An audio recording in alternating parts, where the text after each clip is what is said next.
What's up mga kaigang? Naghahanap ba kayo ng action cam na mala DJI, GoPro, or Insta360? Pero ang problema, wala kayong budget. Pero itong action cam na unbox natin ngayon, parang 25K yung quality. Dalawa pa yung camera. 8K yung resolution, pero half the price.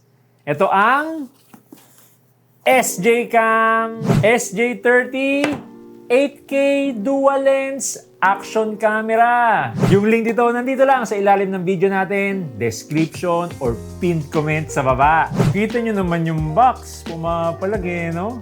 Naka flip screen, dual camera, tapos 8K na. Okay, unbox na natin to. So nandito na yung paperwork, warranty card, tsaka yung manual. Tapos meron ng free na micro SD card, 64GB.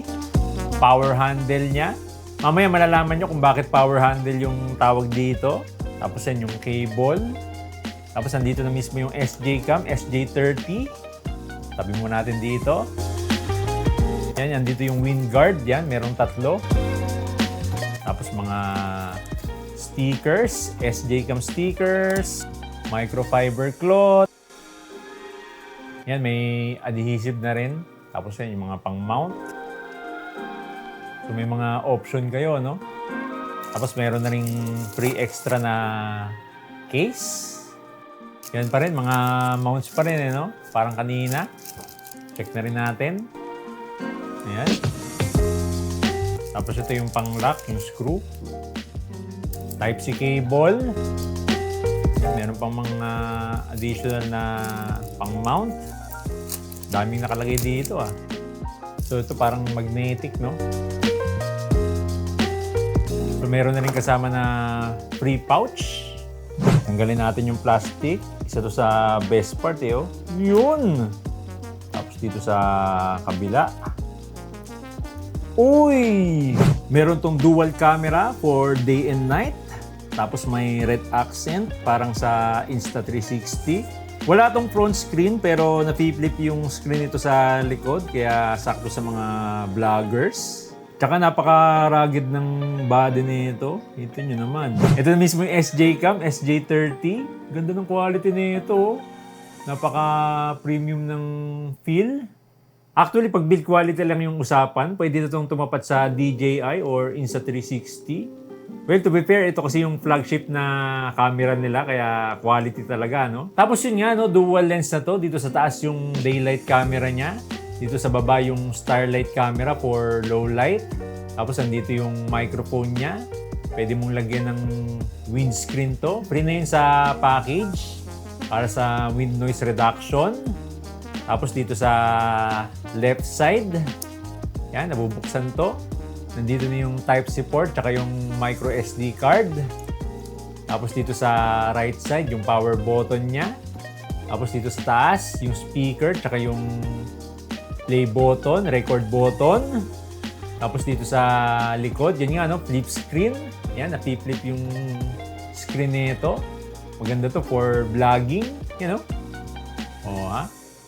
Tapos yan dito sa ilalim, yan, magnetic na to. Tapos may clip dito magkabilaan kasi dito nilalagay yung power handle. Mamaya makikita nyo yun. Out of the box, waterproof na to up to 16 feet kahit walang case. Up to 98 feet naman pag may waterproof case. Yun nga lang yung disadvantage nito, hindi mo na maririnig yung microphone kasi nasa loob na siya ng case, no? Yung isa sa nagustuhan ko dito, itong power handle. Hindi lang basta selfie stick to or remote shutter kasi ito na rin mismo yung additional battery niya. Pag yung camera lang, tumatagal yung battery niya for 2 hours and 30 minutes. Pag nakakabit na tong power handle, kaya niyang tumagal ng up to 7 hours kahit naka 4K 30 FPS pa yung footage mo.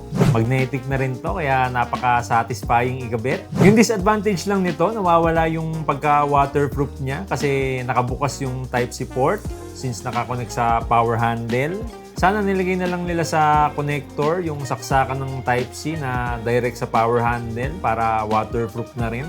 Bali, meron tong 8K resolution. Native, hindi interpolated.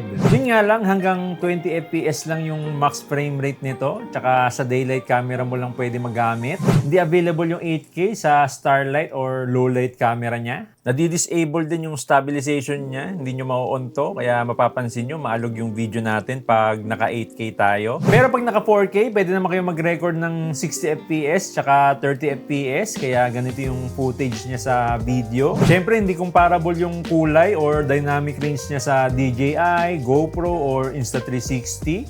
May mga parts na over-sharpened, tapos minsan mataas yung highlights, masyadong madilim yung shadows. Pero sa price range niya, 2 times na mas affordable sa mga big brands, sobrang sulit na nito. Tapos meron tong dalawang klaseng stabilization. Yun nga yung ordinary na stabilization, binabawasan yung alog tsaka motion blur. Maganda to, no? Lalo na pag handheld lang kayo. Ganito yung sample video pag naka-on yung ordinary na stabilization niya.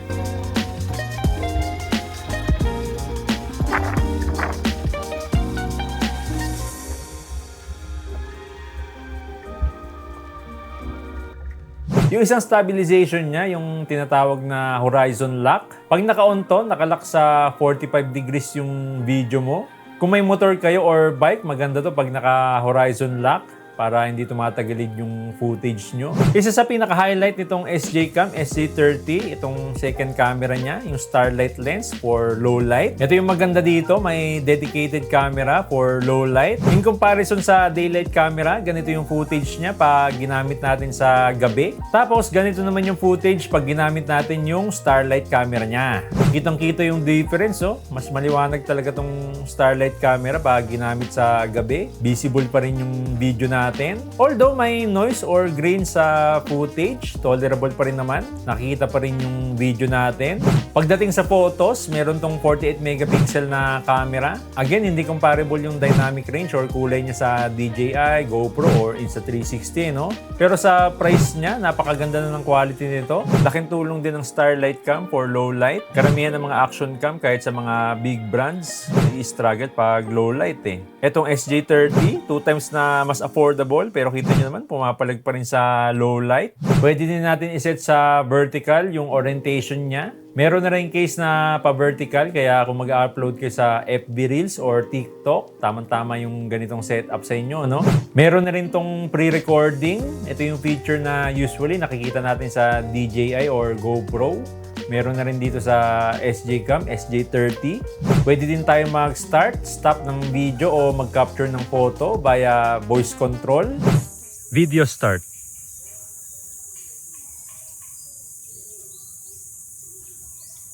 Video stop. Take photo.